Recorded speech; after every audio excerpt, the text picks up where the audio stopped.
कल रात को पवार साहब ने यानी शरद पवार जी ने राष्ट्रवादी के सभी लोगों के इस्तीफे ले लिए, 20 मंत्रियों के इस्तीफे लिए।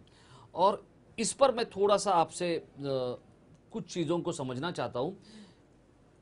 देखिए, जब शिवसेना बीजेपी की सरकार थी तब मुख्यमंत्री रह चुके मनोहर जोशी का इस्तीफा बाला साहब ठाकरे ने एक उनके ऑफिस में जो स्टाफ था, आशीष कुलकर्णी उसका नाम था, उसके जरिए एक लेटर भेजा था। सिर्फ 3-3.5 लाइन का वो लेटर था और चीफ मिनिस्टर को यानी मुख्यमंत्री को यह बताया था कि अपनी गद्दी छोड़ दो। कल शरद पवार साहब ने उसी तरह से एक छोटे से शख्स के हाथों से अपने मंत्रियों को कहा कि इस्तीफे दे दो। 20 लोगों ने इस्तीफे दे दिए। तो इस तरह का जो निर्णय है, शरद पवार साहब 45-50 साल से राजनीति में सक्रिय है, क्या उन्होंने इस तरह का निर्णय, लोगों को थोड़ी सी ठेस पहुंची इस सारी चीज़ों को, लोग नाराज हुए, मंत्री जो है बड़े मंत्री है नाराज हुए, तो शरद पवार साहब ने ये जो निर्णय लिया और अब राष्ट्रवादी की जो स्थिति है उसका क्या होगा? बहुत ही सुंदर और सटीक और वर्तमान परिस्थिति में पूछा हुआ ये सटीक सवाल। शरद पवार साहब की जब हम कुंडली का अध्ययन करते हैं, 12/12/1940 मेष राशि, गुरुवार को उनका जन्म हुआ है। यहाँ पर उनको अपने आप उनके पूर्वजों की, उनके कुलदेव की आशीर्वाद मिल जाती है। उसके बाद में उनकी कुंडली को जब हम बनाते हैं तो लगन में मंगल की राशि में सूर्य और बुध बैठे हुए हैं। मंगल राजनीति का कारक है, सूर्य और बुध जो है बुद्धादित्य योग के कारक हैं। ये मैं लोगों की जानकारी के लिए, ये मैं जो ग्रहों की रचना है जानकारी के लिए आपको बताता हूँ। जी, दो बात क्या वजह है इसकी? इसकी वजह मैं आपको वही बता रहा था, बीच में हंसा जी का फोन आ गया।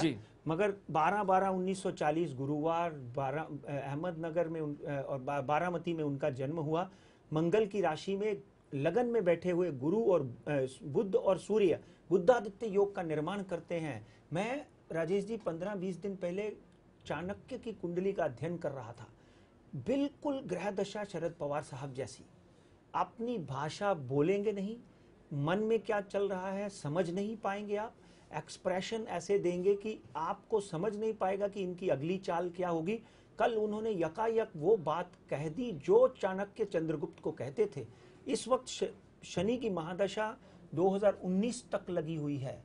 पंडित जी, आप जो कह रहे थे कि आप चाणक्य के कुंडली का अध्ययन कर रहे थे, तो उनकी कुंडली का अध्ययन करते समय चंद्रगुप्त को उन्होंने क्या कहा था? विश्वस्त से विश्वस्त पुरुष पर भी विश्वास मत करना, यहां तक कि अपने मन की बात अपनी ज्ञान इंद्रियों को मत बताना, क्योंकि ज्ञान इंद्रियों से आई हुई बात जिह्वा पर आएगी और जिह्वा से निकली हुई बात का लोग फायदा उठाएंगे। इसलिए जब भी जो करो अचानक करो और उसके रिजल्ट आपको पहले से दिमाग में विश्लेषण होना। इसलिए ये शरद पवार साहब की कला है, उनके ग्रहों की दशा है कि वो अगर, यानी शरद पवार साहब जो भी करते हैं उनको ज्ञानेंद्रियों को भी पता नहीं होता है। ना ना ना, वो बिल्कुल सही है आपकी बात।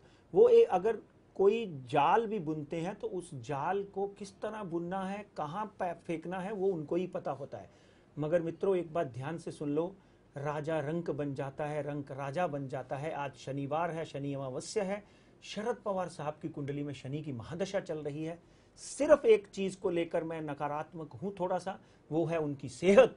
नहीं तो 2019 तक शरद पवार साहब को कोई नहीं रोक सकता। आगे आने वाले दिनों में 2014 या 2013 नवंबर में जो भी इलेक्शन यहां होते हैं उसमें शरद पवार साहब हो सकता है कांग्रेस से भी ज्यादा सीटें लेने में कामयाब हों। सत्ता में कौन आता है वो मैं पहले बोल चुका हूं। जी।